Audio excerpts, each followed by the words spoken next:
afetuoso, estimado por quantos o conheciam.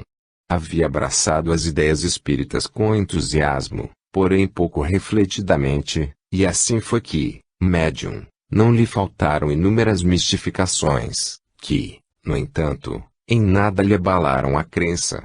A confiança no que os espíritos lhe diziam, em certas circunstâncias, beirava a ingenuidade.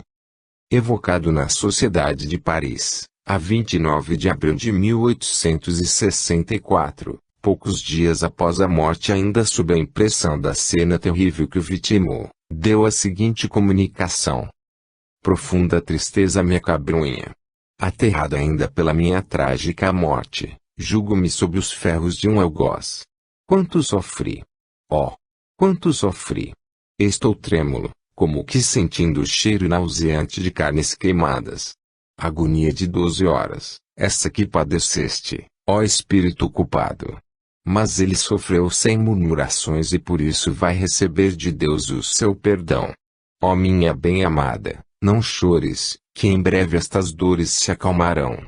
Na realidade, eu não sofro mais, porém a lembrança neste caso vale pela realidade. A noção do espiritismo me auxilia bastante, e agora vejo que, sem essa crença consoladora, teria permanecido no delírio da morte horrível que padeci. Há, porém, um espírito consolador que não me deixa, desde que exalei o último suspiro. Eu ainda estava vivo e já o tinha a meu lado.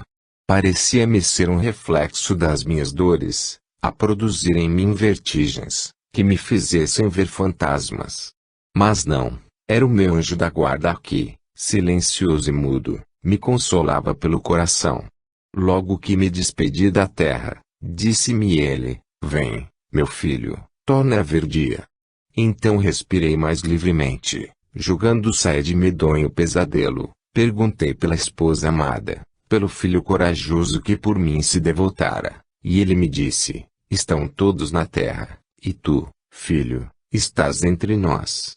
Eu procurava o lar, onde, sempre em companhia do anjo, vi todos banhados de pranto.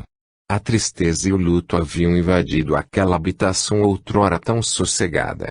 Não pude tolerar o espetáculo por mais tempo e, muito comovido, disse ao meu guia: ó meu anjo bom, saiamos daqui. Sim, saiamos, respondeu-me, e procuremos repouso. Daí para cá tenho sofrido menos e, não fora a visão do esposo inconsolável e a tristeza dos amigos, seria quase feliz. O meu bom guia fez-me ver a causa da morte tão dolorosa que tive, e eu, a fim de vos instruir, vou confessá-la. Há cerca de 2 séculos mandei queimar uma jovem donzela, inocente como se pode ser na sua idade, 12 a 14 anos. Qual a acusação que lhe pesava? A cumplicidade em uma conspiração contra a política clerical. Eu era então italiano e juiz inquisidor. Como os algozes não ousassem tocar o corpo da pobre criança, fui eu mesmo juiz e o carrasco. Oh!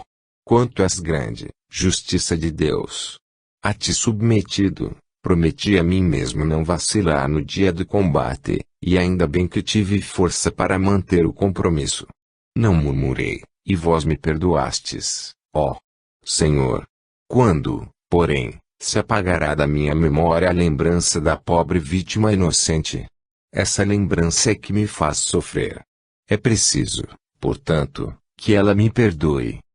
Ó vós, adeptos da nova doutrina, que frequentemente dizeis não poder evitar os males aos quais nos expomos em razão do esquecimento do passado. Ó irmãos meus, bendizei antes a Deus, porque se tal lembrança vos acompanhasse na terra, não mais encontraríeis repouso em vossos corações. Como poderíeis vós, constantemente assediados pela vergonha e pelo remorso, fruir um só momento de paz? O esquecimento aí é um benefício, porque a lembrança que é uma tortura. Mais alguns dias e, como recompensa à resignação com que suportei as minhas dores, Deus me concederá o esquecimento da falta. Eis a promessa que acaba de fazer-me o meu anjo bom. O caráter do Senhor Letiu, na última encarnação, prova quanto seu espírito se aperfeiçoou. A conduta que teve seria o resultado do arrependimento e das boas resoluções previamente tomadas, mas isso por si só não bastava.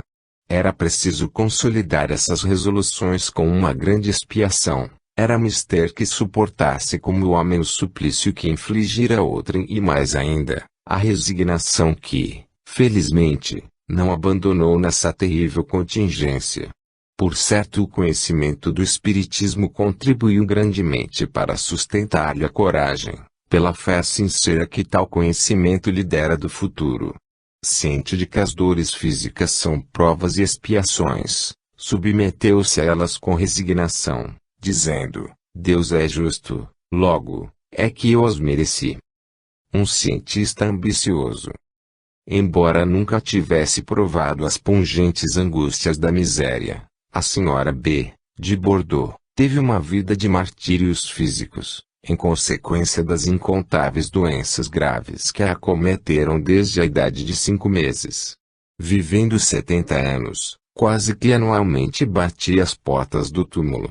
3 vezes envenenada pela terapêutica de uma ciência experimental e duvidosa, em ensaios feitos sobre o seu organismo e temperamento, arruinada tanto pelos remédios quanto pelas doenças, assim viveu entregue a sofrimentos intoleráveis, que nada podia acalmar. Sua filha, espírita Cristo e médium, pedia a Deus em suas preces para suavizar-lhe as cruéis provações. Foi porém aconselhada pelo seu guia espiritual a pedir simplesmente a fortaleza, a calma, a resignação para suportar, fazendo acompanhar esse conselho das seguintes instruções.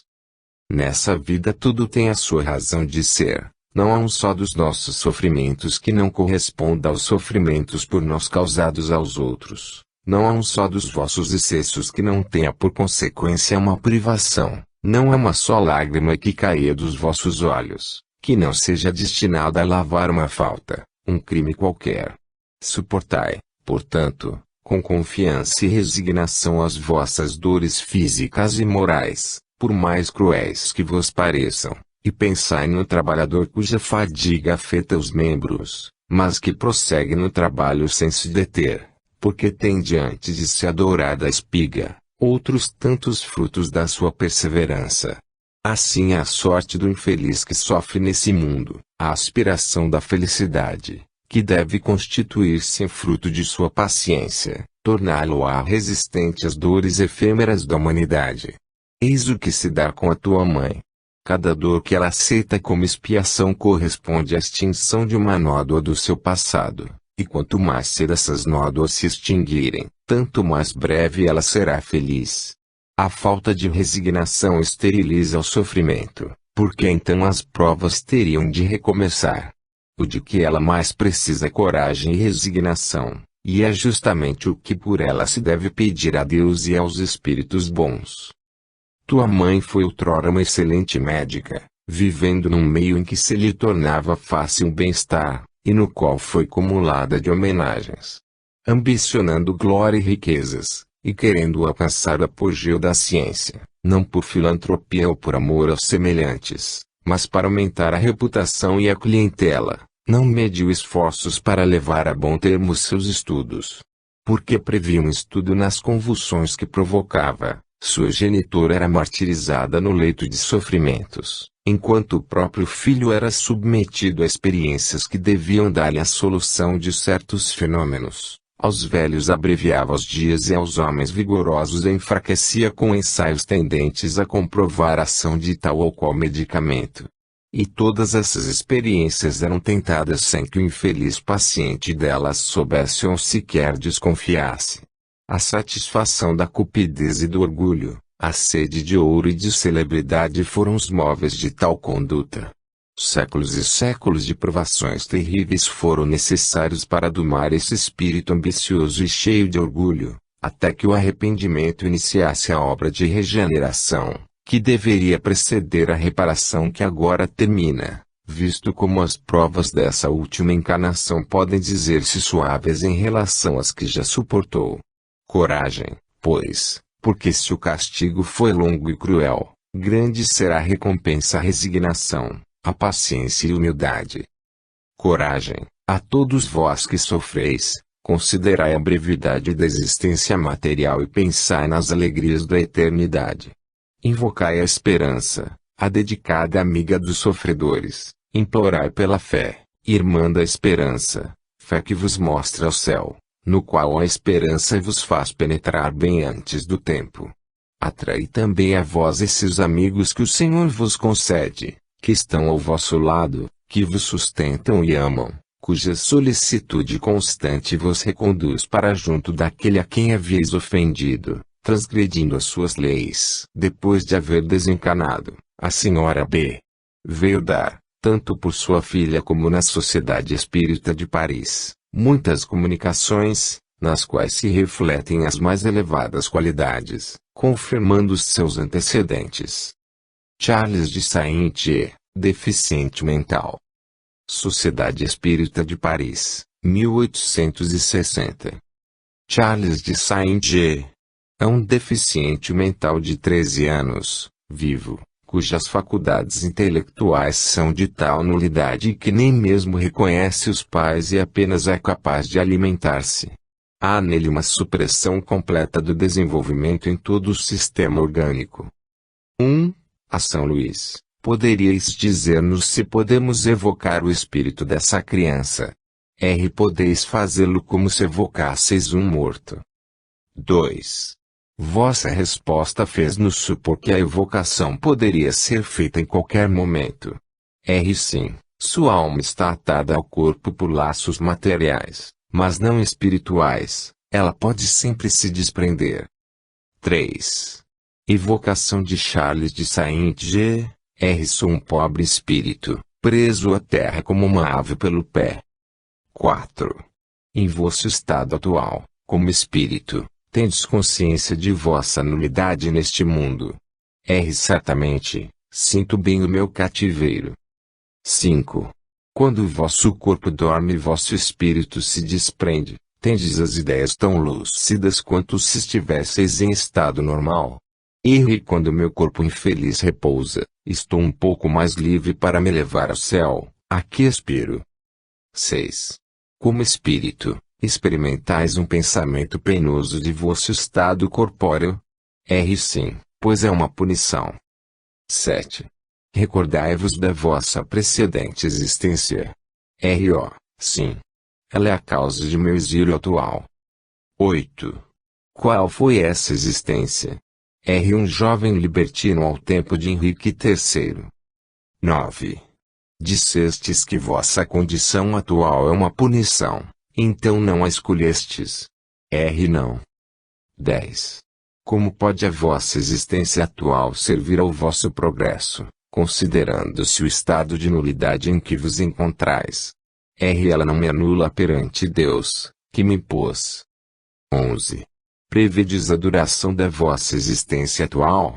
R. Não, mais alguns anos e retornarei à minha pátria. 12.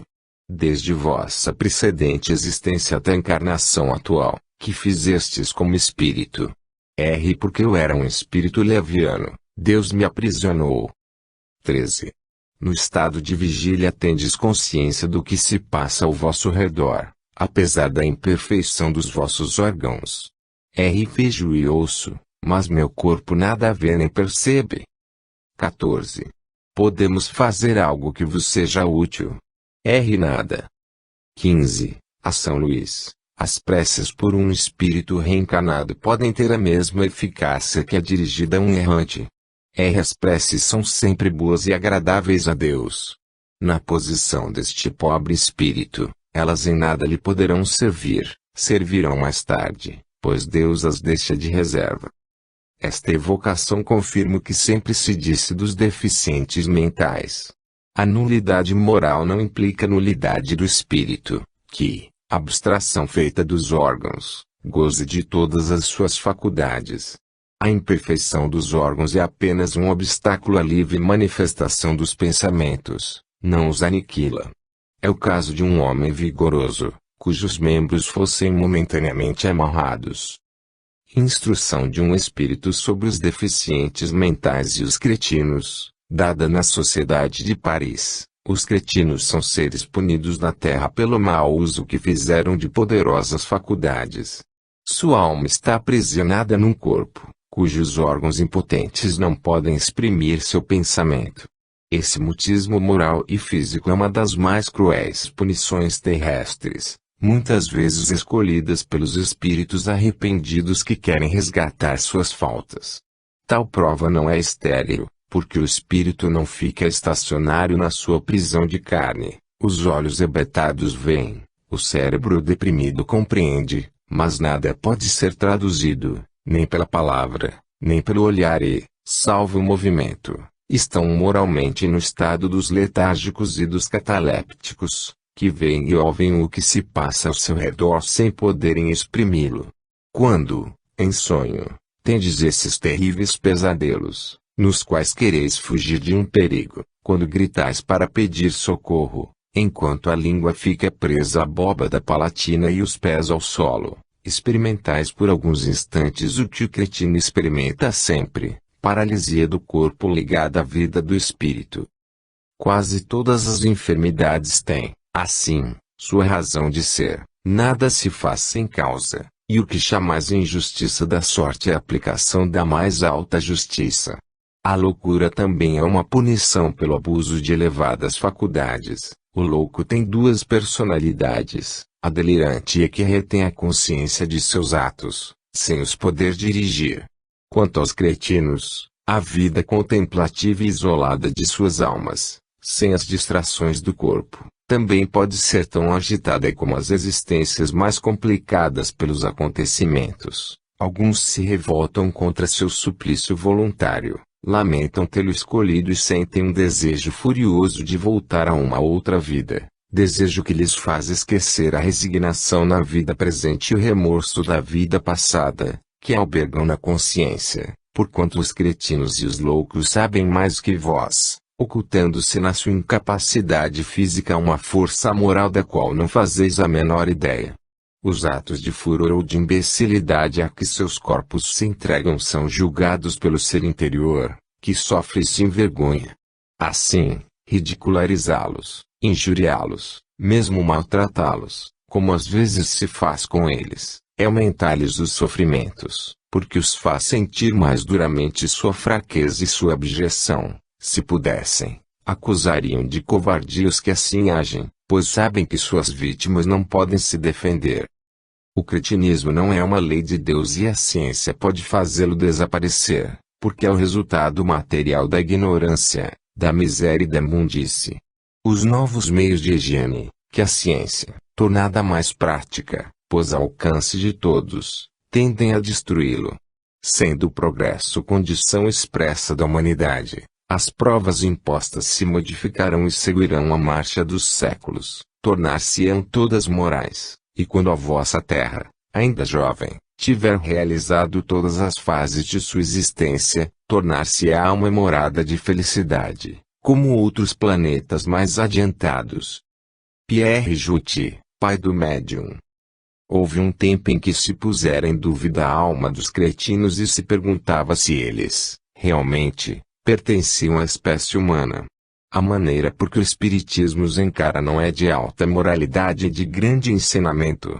Não há matéria para sérias reflexões, ao pensar que esses corpos desgraçados encerram almas que talvez tenham brilhado no mundo, que são tão lúcidas e tão pensantes quanto as nossas, sob o espesso envoltório que lhes sufoca as manifestações e que, um dia, o mesmo pode acontecer conosco, se abusarmos das faculdades que nos concedeu a providência.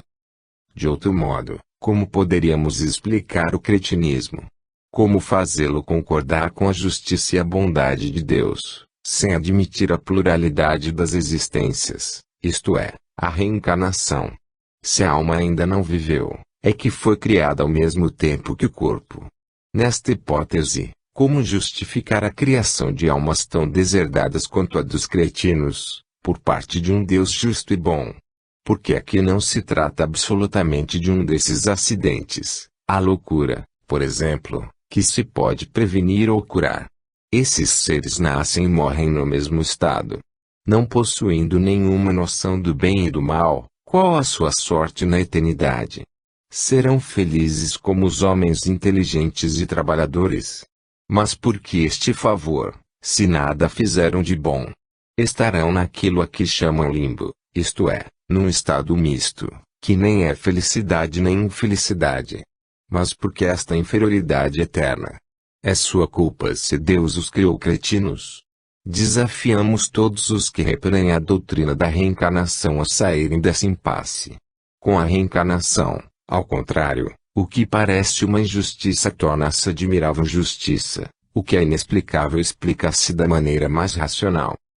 Aliás, não sabemos se os que repelem esta doutrina tenham combatido com argumentos mais convincentes que o de sua repugnância pessoal em voltar à Terra.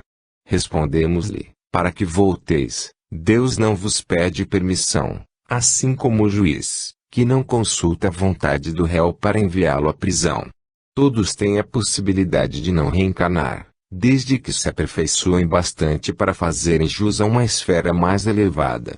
O orgulho e o egoísmo não se compadecem, porém, com essas esferas felizes, e daí a necessidade de todos se despojarem de suas enfermidades morais, para o que é preciso trabalhar se quiserem alcançar essa meta.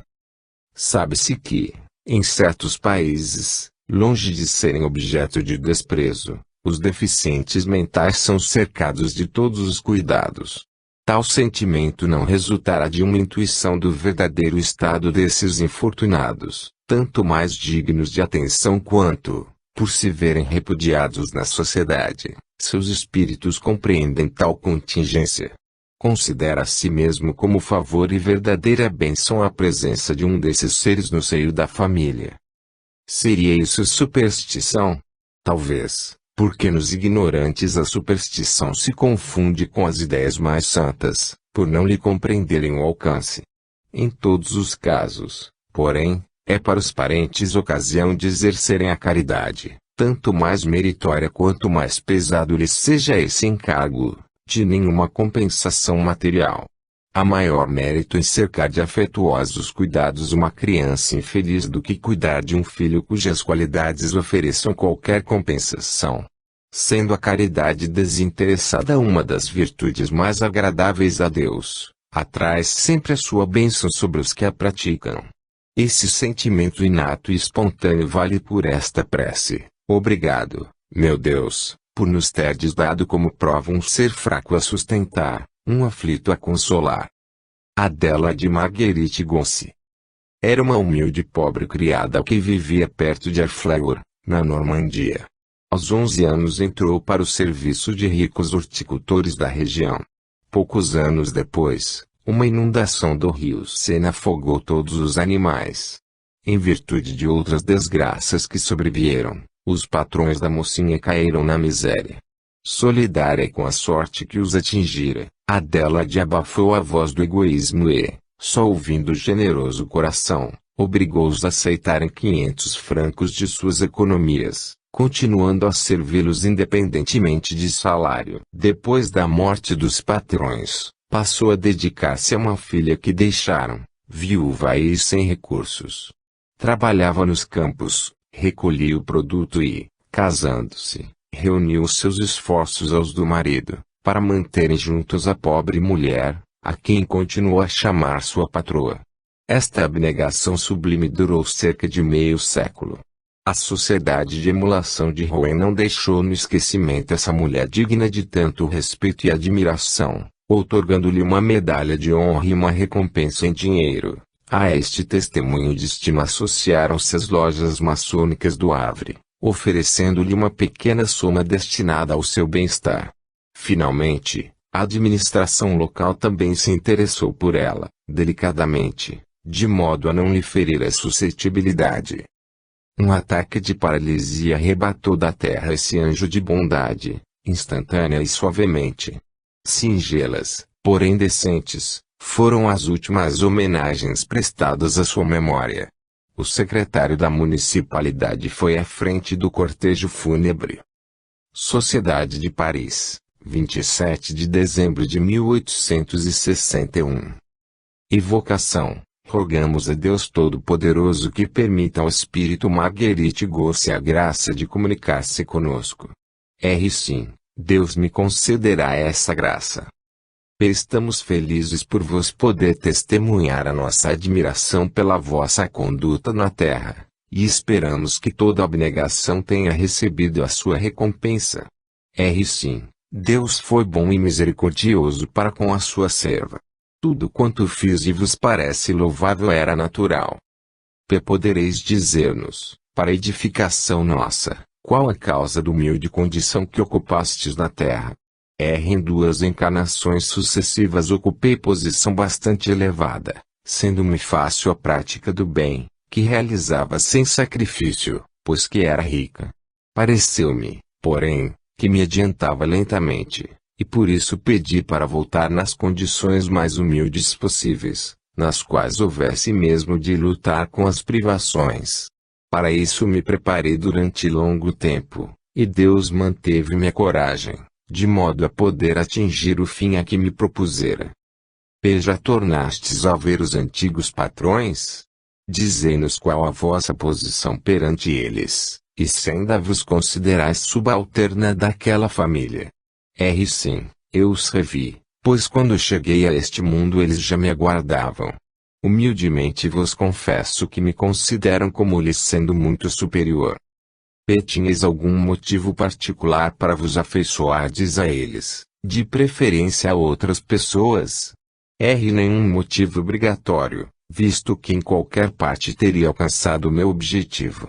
Escolhi-os, no entanto, para retribuir uma dívida de reconhecimento. É que outrora haviam sido bons para comigo, prestando-me serviços. Que futuro julgais que vos aguarde?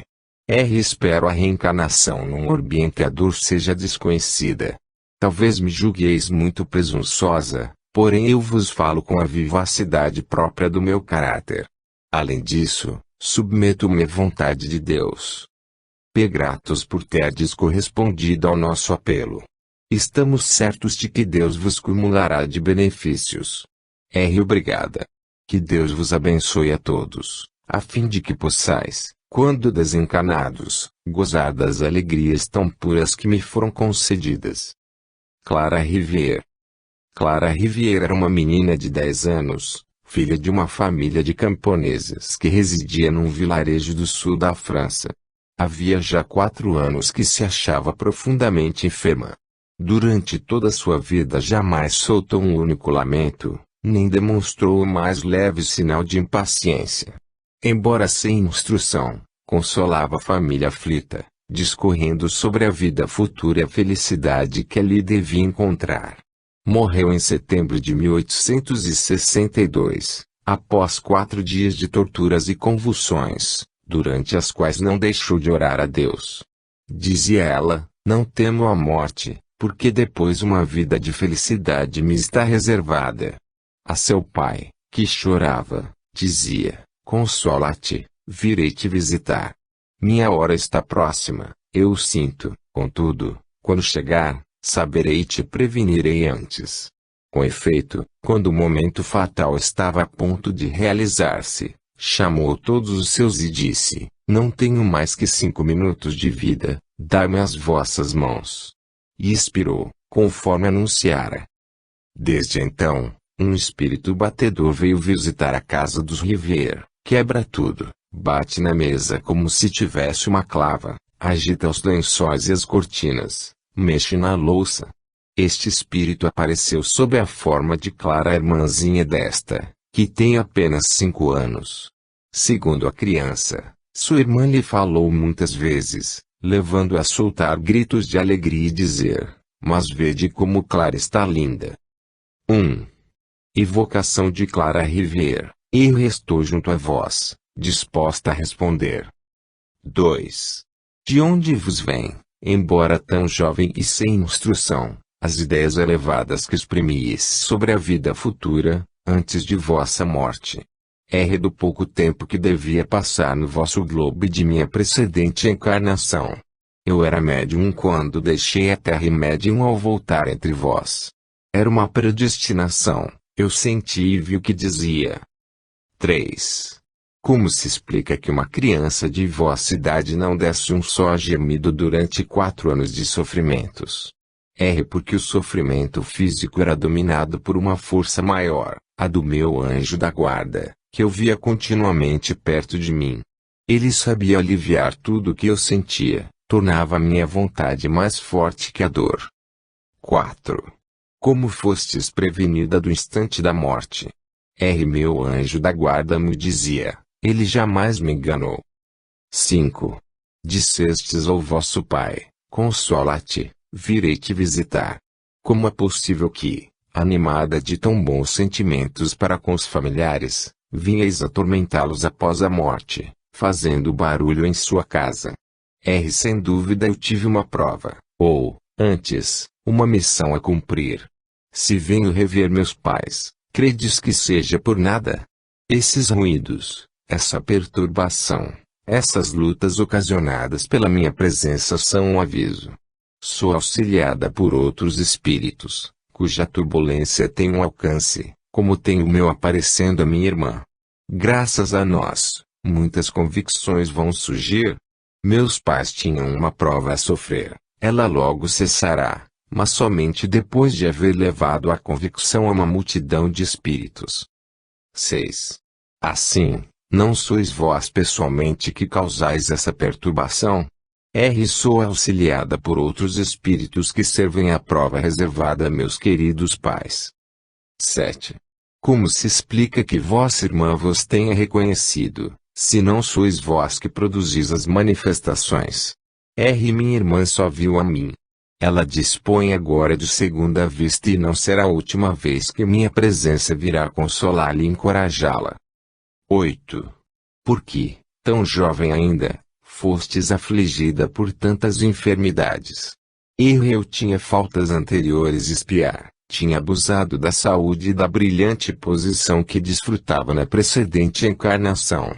Então Deus me disse, gozaste intensamente, excessivamente, sofrerás do mesmo modo, eras orgulhosa, serás humilde, eras vaidosa da tua beleza, serás reduzida a nada, em vez da vaidade, esforçar-te-ás por adquirir a caridade e a bondade. Fiz segundo a vontade de Deus e meu anjo da guarda me ajudou. 9. Gostaríeis de dizer algo aos vossos pais? A pedido de um médium, meus pais fizeram muita caridade, estavam certos em nem sempre orar apenas com os lábios, é preciso fazê-lo com a mão e o coração. Dar aos que sofrem e orar, é ser espírita. O livre-arbítrio foi dado por Deus a todas as almas, isto é, a faculdade de progredir, a todos deu a mesma aspiração e é por isso que o sofrimento atinge mais de perto os felizardos da terra do que geralmente se pensa. Assim, aproximai as distâncias pela caridade, introduzi o pobre em vossa casa, encorajai-o, levantai-o, não humilheis. Se em toda parte se soubesse praticar essa grande lei da consciência, não se teria, em determinadas épocas, essas grandes misérias que desonram os povos civilizados, e que Deus envia para os castigar e lhes abrir os olhos. Caros pais, orai a Deus, amai-vos, praticai a lei do Cristo, não fazei aos outros o que não gostaríeis que vos fosse feito. Implorai a Deus que vos prove, mostrando que a sua vontade é santa e grande como Ele. Preparai-vos para o futuro, armados de coragem e perseverança, porquanto ainda sois chamados a sofrer. É preciso saber merecer uma boa posição num mundo melhor, onde a compreensão da justiça divina se transforma na punição dos espíritos maus. Estarei sempre ao vosso lado, caros pais. Adeus, ou melhor, até logo.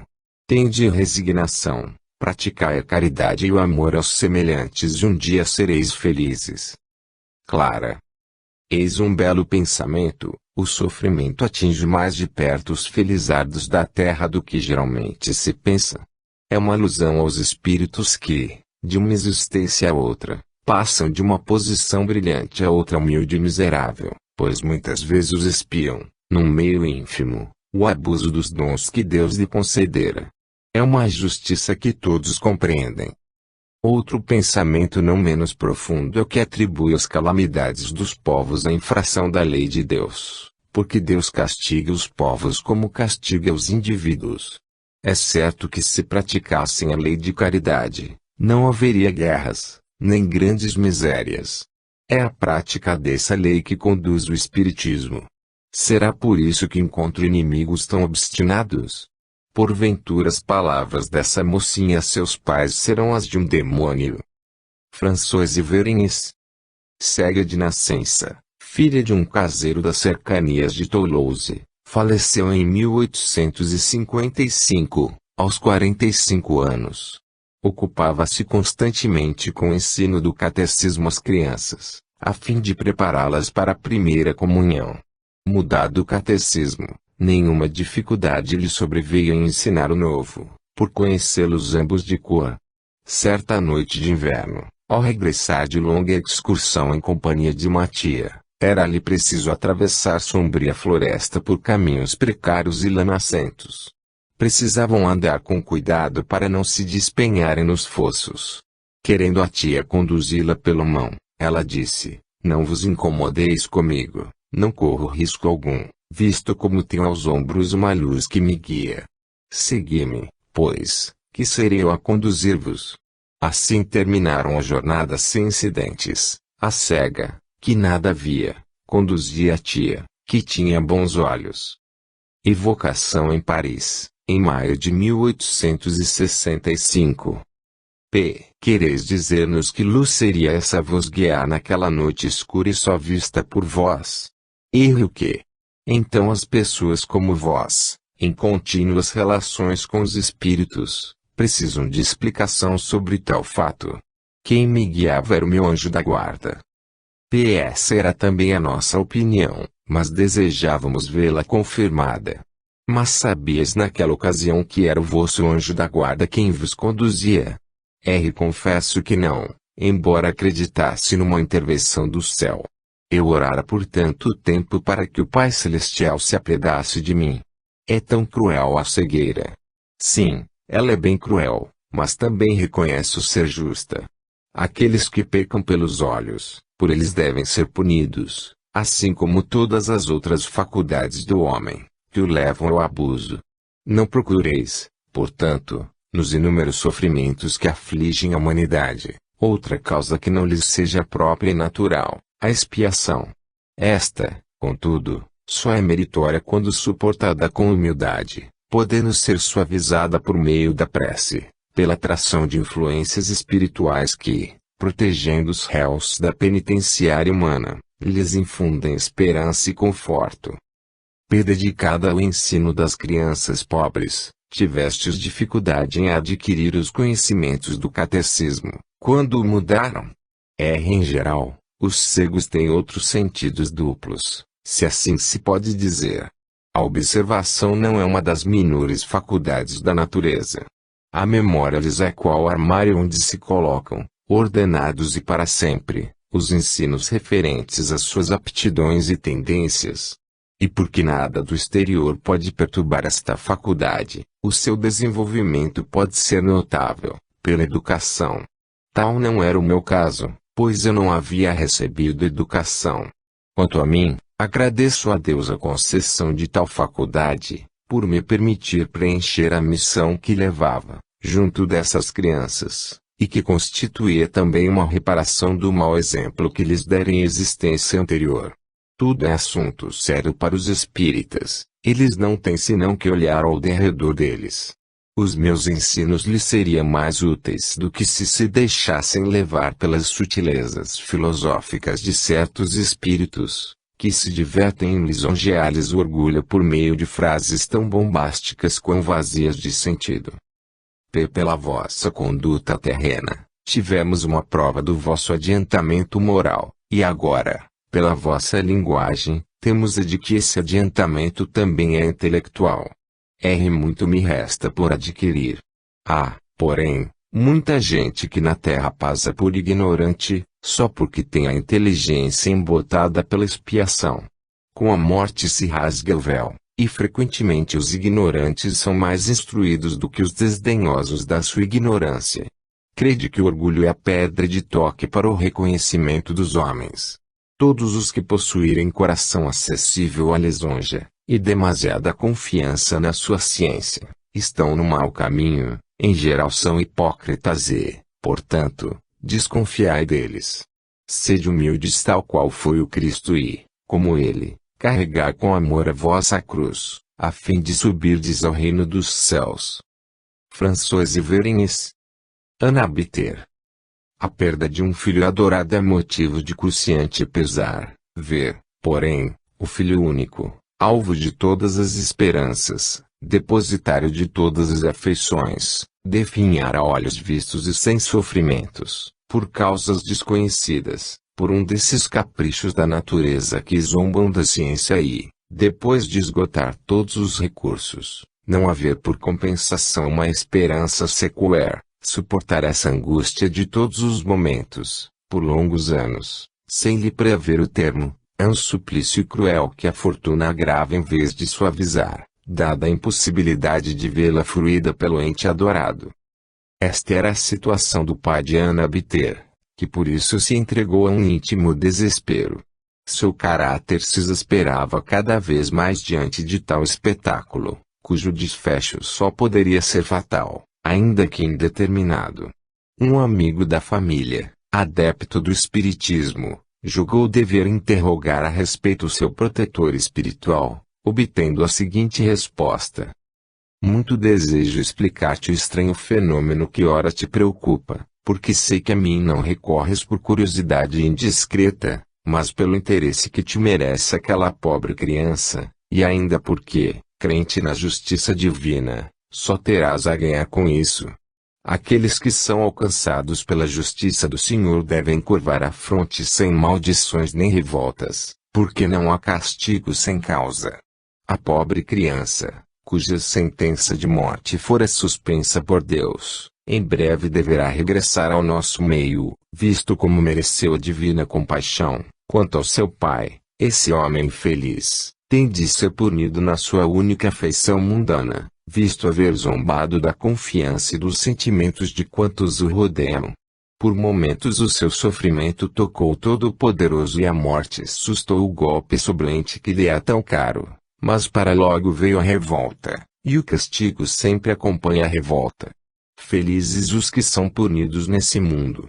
Orai, meus amigos, por essa pobre criança, cuja juventude vai dificultar-lhe os últimos momentos. A seiva é tão abundante nesse pobre ser que, apesar do seu enfraquecimento orgânico, sua alma terá dificuldade em se desprender. Ó! Orai! Mais tarde ela também vos auxiliará e consolará, visto que o seu espírito é mais adiantado do que o das pessoas que a rodeiam.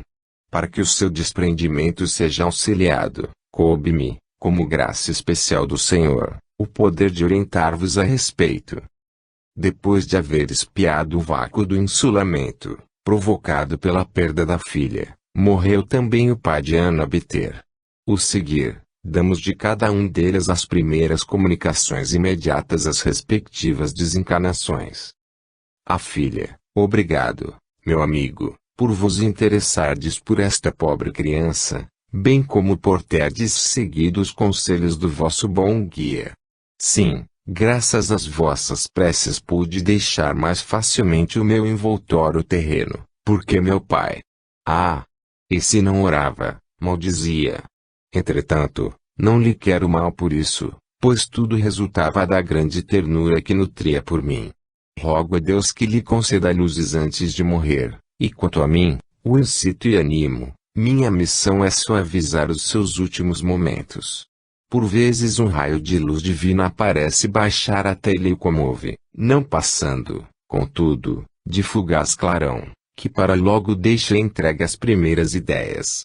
Ele tem consigo um germe de fé, mas tão abafado pelos interesses mundanos, que só poderá vingar por meio de novas e mais cruéis provações. Pelo que me dizia respeito, apenas devia suportar um resto de prova, de expiação, e assim aquela não foi nem muito dolorosa, nem muito difícil. A minha singular enfermidade não acarretava sofrimentos. Eu era antes um instrumento da provação de meu pai, o qual, por me ver em tal estado, sofria mais do que eu mesma. Além disso, eu tinha resignação, e ele não. Hoje sou recompensada. Deus concedeu-me a graça de abreviar minha estada na terra, pelo que muito lhe agradeço. Feliz entre os espíritos bons do que me cercam, cumprimos satisfeitos as nossas obrigações, mesmo porque a inatividade seria um suplício bastante cruel. O Pai, um mês depois da morte, provocando-vos, temos por fim nos informarmos da vossa situação no mundo dos espíritos e vos ser úteis na medida das nossas forças. O mundo dos espíritos. Não vejo. O que vejo são homens conhecidos, que comigo não se preocupam e tampouco me deploram a sorte, antes me parecendo contentes de se verem livres de mim. Tendes consciência da situação em que vos encontrais? Perfeitamente. Por algum tempo julguei-me ainda no vosso mundo, mas hoje sei muito bem que já não lhe pertenço. Porque, então, não podeis divisar outros espíritos que vos rodeiam. Ignoro-o, embora tudo esteja bem claro em torno de mim. Ainda não vistes a vossa filha? Não, ela está morta, procuro-a, chamo por ela inutilmente. Que vácuo horrível a sua morte me deixou na terra. Morrendo, julgava encontrá-la, mas nada. Sempre isolado. Ninguém me dirige uma palavra de consolação e de esperança. Adeus, vou procurar minha filha. O guia do médium, este homem não era ateu nem materialista, mas daqueles que criam vagamente, sem se preocuparem com Deus e com o futuro, visto que se deixam absorver pelos interesses terrenos. Profundamente egoísta, sacrificaria tudo para salvar a filha, mas também sem o mínimo escrúpulo sacrificaria aos interesses de terceiros em seu proveito pessoal. Não se interessava por ninguém, além da filha. Deus o puniu da forma como vistes, arrebatando-lhe da terra a única consolação, e como ele não se arrependesse, o sequestro subsiste no mundo espiritual.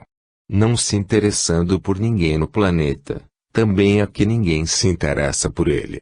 Permanece só, abandonado, e nisso consiste a sua punição. Sua filha, entretanto, está junto dele, embora não a veja. Se a visse não seria punido. Mas que faz ele em tais conjunturas? Dirige-se a Deus? Arrepende-se? Não, murmura sempre, blasfema até, fazendo, em síntese, o que fazia na terra. Ajudai-o, pois, pela prece e por meio de bons conselhos, a fim de que se liberte da sua cegueira. Giuseppe Matri, o cego. Giuseppe Matri pertencia à classe média da sociedade e gozava de modesta abastança, ao abrigo de quaisquer privações. Os pais o destinavam à indústria e lhe deram boa educação, porém, aos 20 anos, ele perdia a visão. Morreu em 1845, com cerca de 50 anos. 10 anos antes fora acometido por outra enfermidade que o deixou completamente surdo, de modo que só com o tato mantinha relações com o mundo dos encarnados. Não ver, já é um suplício, não ver e não ouvir é duplo suplício, principalmente para quem, depois de fruir as faculdades de tais sentidos, tiver de suportar essa dupla privação. Qual a razão de sorte tão cruel? Por certo não era sua última existência, cuja conduta fora sempre exemplar. Sempre foi bom filho, possuidor de caráter meigo e benévolo e, quando por cúmula de infelicidade, se viu privado da audição, aceitou a nova prova com resignação, sem que ninguém jamais o visse queixar-se de tal situação. Sua conversação denotava perfeita lucidez de espírito e uma inteligência pouco comum. Uma pessoa que o conhecera, na presunção de que poderia receber instruções úteis, evocou-lhe o espírito e obteve a seguinte mensagem, em resposta às perguntas que lhe dirigira. Paris, 1863. Agradeço, meus amigos, por vos terdes lembrado de mim, embora talvez nem sequer pensasseis em evocar-me. Se motivos sérios não vos animassem, de modo que atendo ao chamado com prazer, feliz por poder servir à vossa instrução. Assim, posso meu exemplo contribuir para tornar mais patentes as provas, já por si tão numerosas, que os Espíritos vos dão da justiça de Deus. Cego e surdo me conhecestes e para logo vos propusestes saber a causa de tal destino. Eu vos digo, antes de tudo, importa dizer que era a segunda vez que eu espiava a privação da vista. Na minha precedente existência, em princípios do século XVIII, fiquei cego aos 30 anos, em decorrência de cessos de todo o gênero que, arruinando minha saúde, me enfraqueceram o organismo. Já era uma punição por abuso dos dons providenciais de que fora largamente cumulado. Em lugar, porém, de me reconhecer como causador original dessa enfermidade, julguei por bem acusar a providência, no qual, aliás, pouco acreditava. Blasfemei contra Deus, reneguei-o, acusei-o, acrescentando que, se acaso ele existisse, devia ser injusto e mau, visto deixar assim sofrer as criaturas. Entretanto, eu deveria dar-me ainda por feliz, isento que estava de mendigar o pão, como tantos outros míseros cegos como eu. Mas eu só pensava em mim, na privação de gozos que me impunham. Dominado por tais ideias e pela falta de fé, tornei-me rabugento, exigente, insuportável aos que comigo privavam. Além disso, a vida já não tinha qualquer objetivo para mim. Não pensava no futuro, que considerava uma quimera. Depois de esgotar inutilmente todos os recursos da ciência, e certificando-me de que a cura era impossível, resolvi antecipar a morte, suicidei-me.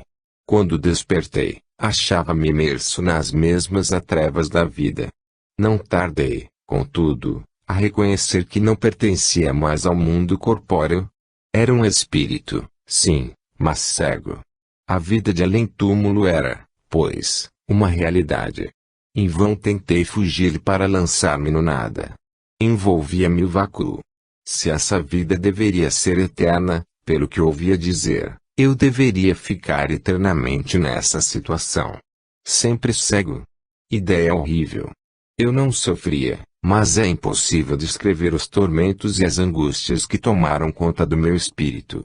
Quanto tempo eles teriam durado? Ignoro. Mas como esse tempo me pareceu longo. Extenuado, fatigado, pude finalmente analisar-me e compreendi o ascendente de um poder superior que atuava sobre mim, considerando que se essa potência podia oprimir-me, também poderia aliviar-me, e implorei piedade. À medida que orava e meu fervor aumentava, alguém me dizia que a minha cruel situação teria um termo. Por fim se fez a luz extremo foi o meu arrombamento ao entrever as claridades celestes, distinguindo os espíritos que me rodeavam, sorrindo, benévolos, bem como os que, radiosos, flutuavam no espaço. Quis seguir-lhes os passos, mas força invisível me reteve. Foi então que um deles me disse: o Deus que negaste se compadeceu do teu arrependimento e permitiu-nos que te dessemos a luz, mas tu só cedeste pelo sofrimento, pelo cansaço. Se de agora em diante quiseres participar desta felicidade aqui fruída, é preciso provares a sinceridade do teu arrependimento e dos teus bons sentimentos, recomeçando a prova terrestre em condições que te predisponham às mesmas faltas, porque esta nova provação deverá ser mais rude ainda que a primeira. Aceitei pressuroso, prometendo não mais falir. Assim voltei à terra na existência que conheceis. Não me foi difícil ser bom, visto que não era mal por natureza. Revoltara-me contra Deus, e Deus me puniu. Reencarnei trazendo a fé inata, razão por que não murmurei, antes aceitei a dupla enfermidade, resignado, como expiação que era, cuja fonte emanava da soberana justiça. O insulamento dos meus derradeiros anos nada tinha de desesperador, porque acreditava no futuro e confiava na misericórdia de Deus. Ademais, esse isolamento me foi proveitoso, porque durante a longa noite silenciosa minha alma mais livremente se alçava ao eterno, entrevendo o infinito pelo pensamento. Quando, por fim, terminou o exílio, o mundo espiritual só me proporcionou esplendores, inefáveis gozos. Hoje, analisando o meu passado, julgo-me relativamente muito feliz, pelo que dou graças a Deus. Quando, porém, olho para o futuro, vejo a grande distância que ainda me separa da completa felicidade. Espiei, mas ainda me faltava reparar. A última encarnação só foi proveitosa para mim. Espero recomeçar brevemente uma existência em que possa ser útil aos semelhantes, reparando por esse meio a inutilidade anterior. Somente então me adiantarei no bom caminho, aberto a todos os espíritos de boa vontade. Eis a minha história, amigos, e se o meu exemplo puder esclarecer alguns dos meus irmãos encarnados, de modo a evitar o toleiro em que caí, terei por iniciado o resgate da minha falta. Giuseppe. Fim.